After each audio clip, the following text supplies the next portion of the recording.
really dark and uncertain time, and looking back, I cannot believe where I'm at today. But one thing I do is I'm here because of the energy, the strength, and the sacrifices my parents have poured into me as a child and even now as an adult. And the reason I have the confidence to seize every single opportunity that has come before me is because they believed that I could surpass every limitation that's before me, and I am so proud to call them my parents.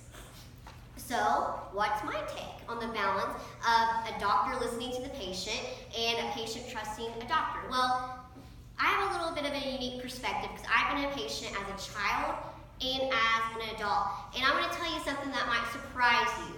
Many times your child patient is going to tell you exactly what they're wanting and what they're feeling in childlike verbiage, and you just kind of have to read between the lines. And I now can see, looking back, exactly what I was trying to convey to my doctors, but I couldn't get some of them to listen to me. And I'm going to tell you something else that might surprise you.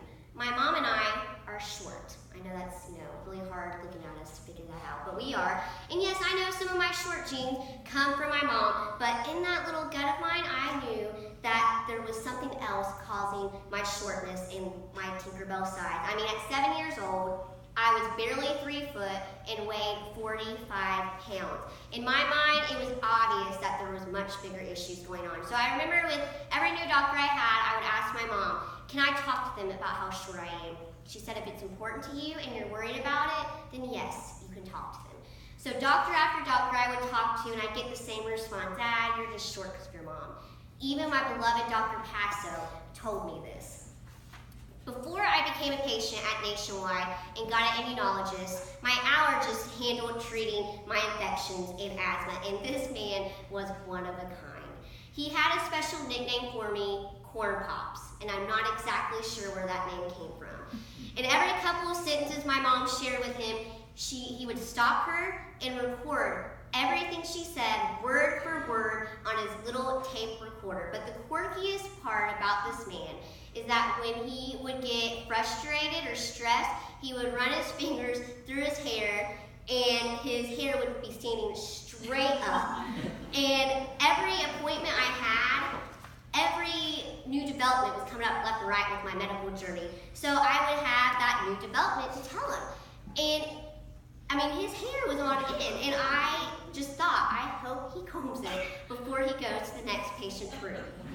But what frustrated me the most about this doctor was every time I brought up how worried I was about my height, he would keep dismissing it and saying, Corn Pops, you're just short because of your mom, don't worry about it.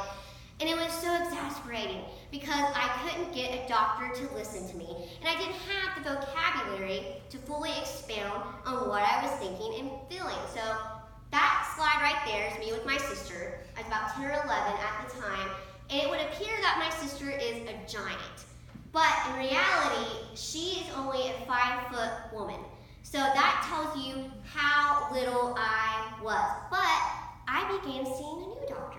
And after several appointments, I asked my mom once again, can I talk to him about my height?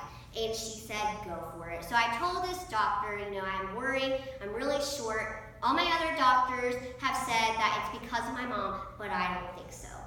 And this doctor said, you know what? I understand why you'd be worried, and I get your concern, so I tell you what we're going to do. We're going to set you up with an endocrinologist, and they can do growth hormone testing, and then we'll know for sure why you're so short. And that doctor was Dr. Olszewski. And it helped my heart so much to have a doctor who listened to me and trusted my gut, even though I was a kid. And I think that was a turning point for me to realize that there was another doctor capable of caring for me, like Dr. Passo, and I could put my childlike faith in him as well, especially after undergoing extensive hormone testing with my endocrinologist and finding out my gut instinct was correct. I wasn't just short because of my mom. I was actually producing an extremely low dose of growth hormone. And my endocrinologist began me on growth hormone shots immediately, and he told me that if I didn't begin them when I did, my projected height would be 3'7", and I'm 4'9" today. So I was ecstatic. I could not wait to see my allergist and tell him this news. And I got to that appointment explained everything to him and told him that I had begun growth hormone shots, and this is his response, no joke. He said, "That is great, Corn Pops. Wasn't I the doctor who told you that you needed to do that?" As serious as he could be, I was baffled and outraged at the same time. How could a doctor claim to do something that he'd been so passionately against? And I was fully ready to tell that doctor exactly what I thought, but my mom wisely and quickly changed the subject so I couldn't do that. But looking back, I chuckle in amazement that this doctor tried to save his credibility in that way instead of just saying, "Wow, Corn Pops, that's great. You know your body, don't you?" And those kinds of doctors definitely make having a doctor who does listen to your concerns so refreshing, and that patient will truly feel secure and content in their care. And I know it made me appreciate Dr. Olszewski that much more. But the other key component in a patient feeling secure and content in the care that they're receiving is trusting their specialist's insights and expertise. And most of the time, when they do this, the patient will reap countless benefits. When I graduated from high school, I would have loved to go away to college, particularly a Christian school called Asbury University. But at 18, my health was extremely fragile. I was seeing specialists 3 to 4 times a month. I was getting my labs checked frequently, and I was taking IVIG once a month, which only sustained me for the first 2 weeks, and then my immune system would completely crash. There was just no way I could fulfill my dream of going away to school. So I settled on living at home and going away to college. It worked out well because my sister and I also went to the same school and we could commute together. I decided on getting a degree in deaf studies. I loved sign language, and I thought it was a beautiful language and something I physically could do. But when I got to the upper level sign language classes, there were some signs I couldn't do because of the arthritis in my fingers. And that should have squelched my ambition, but it just fueled it that much more. And the desire to go away to Asbury became stronger. Now, if you know me, I don't do anything easy. I like to keep everyone on their toes. And this season was no different. In the midst of trying to come up with another major, my immune system crashing once a month, and dreaming and scheming of going away to school, my veins began to fail. With all the blood draws and IV sticks, it was taking my nurses 3 to 4 times to gain vein access during my IVIG, and sometimes even more. So Dr. Olszewski approached my mom and I, and he told us that it was time to start thinking about a port, and he wanted to get a CT scan done on my chest to get that ball rolling. So I got the test done, and it revealed that my veins and arteries in my chest were not flowing how they were supposed to be. They were actually going every which way in my chest, which obviously is not normal. So Dr. Olszewski explained that a port might not be the best option because, 1, it could be difficult to find a place to put it, and 2, if it ever did become infected, it could be difficult to try to locate it. So ultimately, it was my decision. I needed to think about it, but he was not recommending it anymore. About a month after that conversation with Dr. Olszewski, I had an appointment with my immunologist, Dr. Musillo. And as we usually did, my mom and me explained everything that had been going on from that current appointment from my last appointment. And I told him about the port, and I said, I don't really want to get it, but I'm tired of getting stuck with needles so much that I probably will. And Dr. Musillo looked at me, and he said, you don't have to. There's a new treatment that was just approved at Nationwide Children's. It's given bi-weekly instead of monthly, or replace your IVIG. And since it's given bi-weekly, that consistency will help your immune system from crashing and lessen your infections in times of getting sick. And at this point, I was like, sign me up. Not getting infections and not being sick as much, let's do it. But then he said something that, oh my goodness, my heart just leapt with joy. He said, I haven't even told you the best part yet.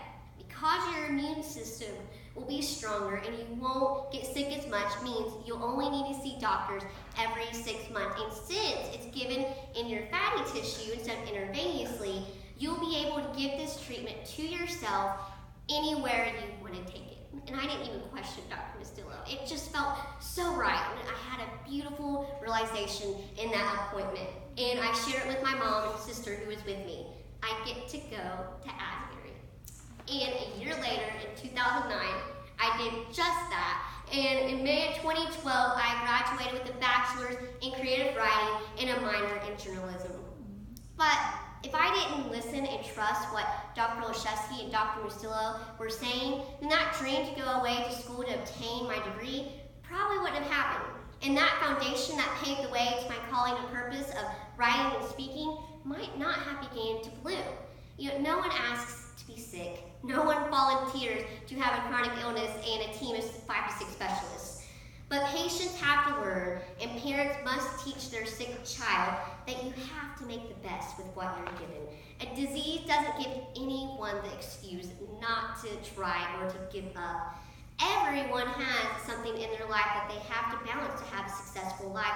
And for people with chronic illnesses, we have to figure out the balance of doctors making sure they're listening to us, and our parents if we're a child, and patients realizing that they need to rise above that fear and uncertainty and trust their doctors. And when that balance is achieved, it can lead to a wonderful, fulfilled life with victories and a very special bond with their doctors.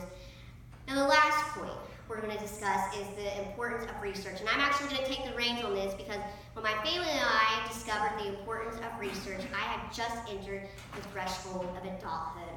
And looking back, it's kind of ironic to me that I'm now an advocate for research because as a child in my early teens, research really rubbed me the wrong way. And I think it stemmed from not having an immunologist for so long.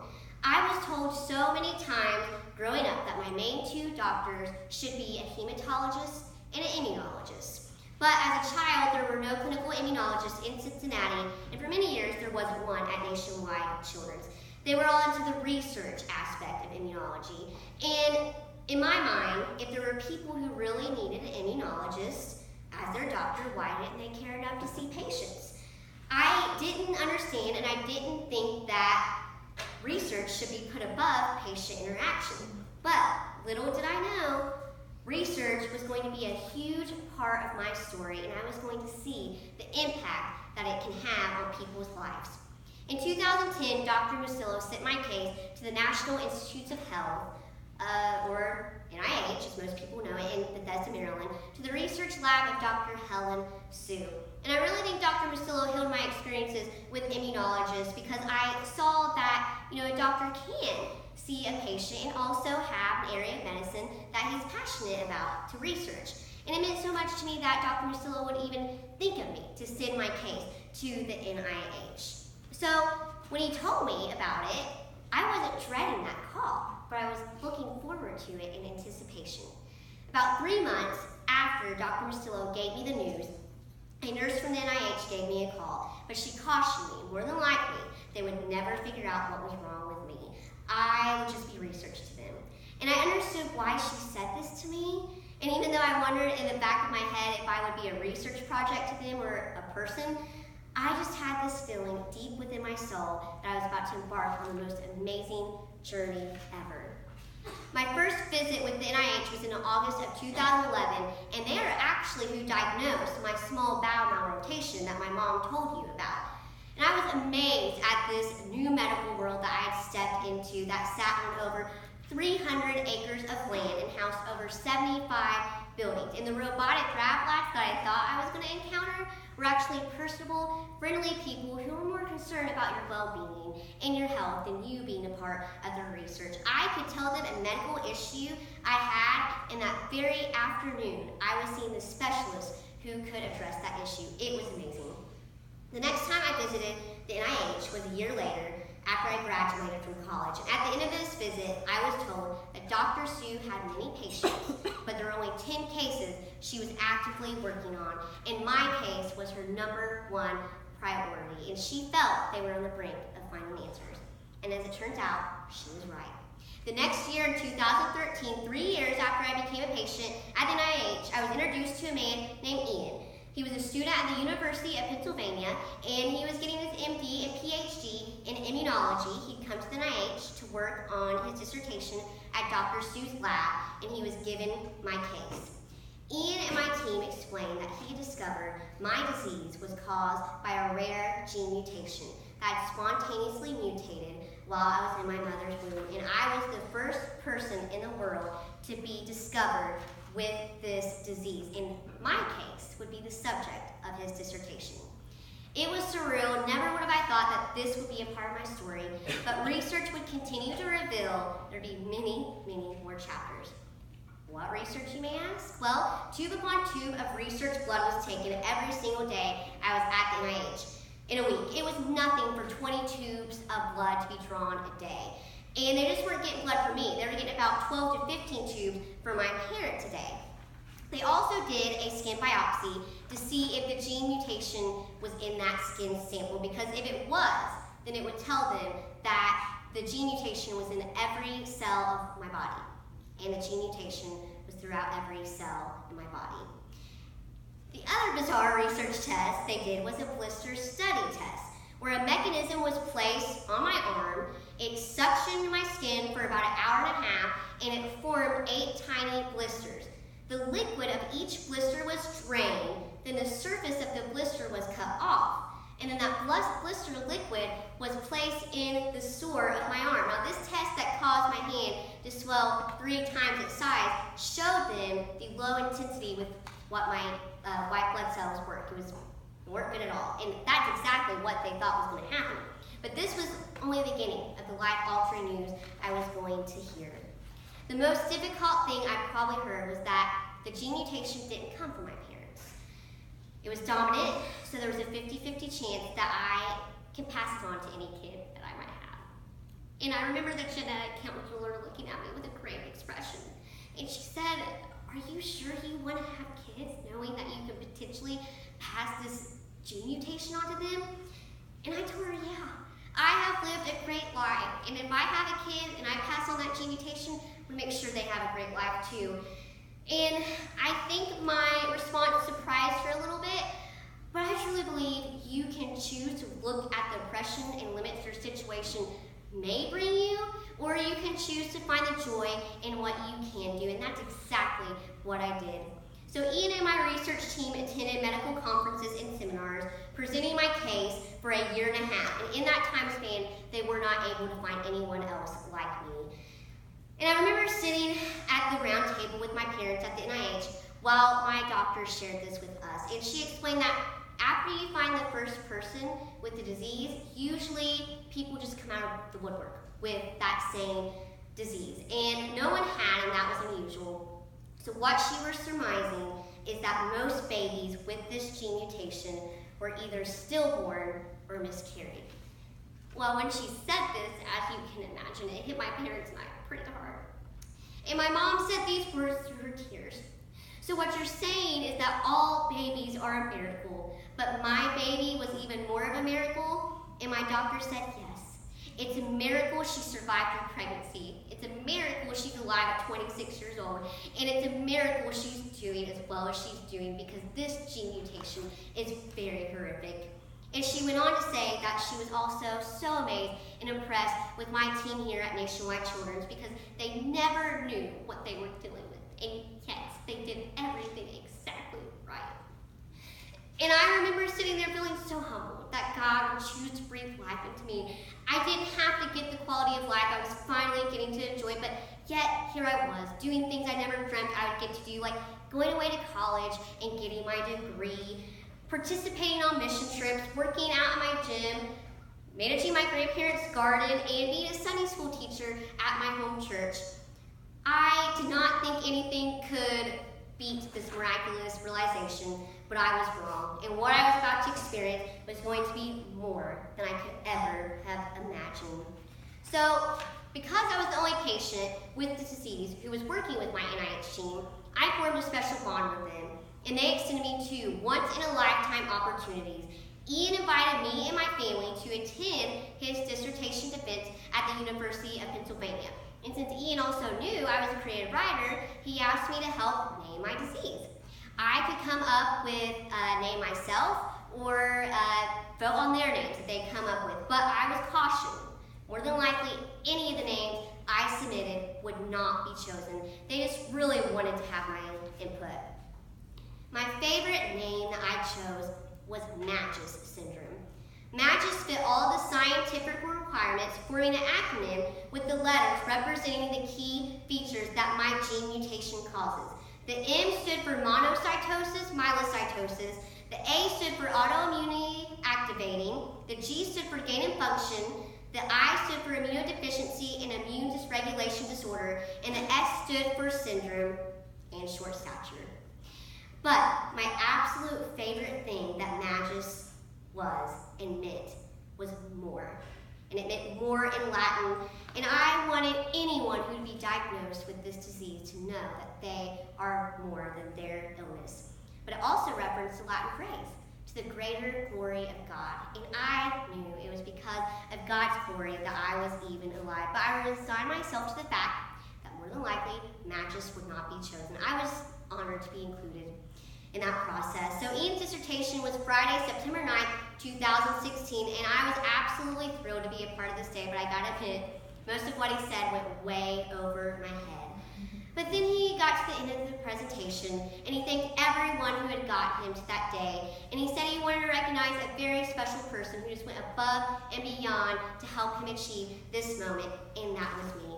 He explained that all of the blood that I did and all the bizarre research tests I had agreed to do, I realized that it would not only help me, but help future patients with this disease. Then he pulled out a bouquet of flowers from under the podium and he handed them to me with a hug. I was on cloud nine. That day could have ended right there and it would have been absolutely perfect. But he still had a big announcement to make. What would the name of this new disease be? Ian proceeded to tell the audience the name they decided to go with would be MAGIS syndrome. My heart leapt with joy and my soul filled with peace. And it was in that moment I received something I didn't even know I needed, and that was closure. Everything I had been through, all the pain I'd experienced, had not been in vain, but for a greater purpose. There are only 5 known patients in the world today with MAGIS syndrome, and one of them has already passed away. And at 31 years old, I'm still the oldest one that they can find living with this disease. The little boy who passed away was only 8 years old at the time. And I remember this news being shared with me, and that's when it hit me really hard, that this disease is really horrific and life-shattering. And I wondered why he died and I got to live. And I don't know the answer to that. But what I do know is through research, MAGIS was discovered, and it called me to be more and to do more. I've had the honor of sharing my story at many different venues to many different audiences worldwide. And in October, when I go to the NIH, I actually have the privilege of sharing my story on Capitol Hill. I've had the privilege of winning 2 writing awards, and I have publishing companies interested in my writing projects that are for people like me who have faced disease and need to hear the message that they are more. And in February, I began a job with the magazine IG Living as a patient perspective columnist to encourage individuals who have immune deficiency.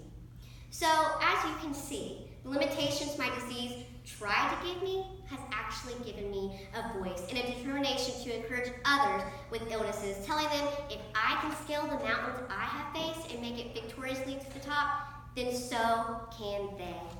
And a huge reason we have the strength to climb those mountains is because of our beloved doctors and nurses that God has given us. And I try to give God thanks for all the blessings He's given me. And I know I speak for my parents and myself when I say some of the biggest blessings in my life are Dr. Leshevsky, Dr. Mustillo, Dr. Arnold, and every single nurse that I have crossed paths with. They are a huge part of why I'm where I am today. But the real takeaway from all that we've said is doctors and nurses, don't give up on your patients. And patients and parents of sick patients, don't ever quit. Form a bond and a relationship that allows every person with disease to surpass every limitation before them, raise their arms in victory, and know that they are more. Thank you so much for taking the time to listen to my mom and I share our heart today, and we hope that you can take something away from what we said and apply it to your life in some way. If you have any questions, you can check out my website, which is up there, or you can contact me through my contact information, which is on my business card. Feel free to come and get one for me. But once again, it was an honor to be here with you, and we hope that you're inspired and encouraged to find more in your journey. Thank you.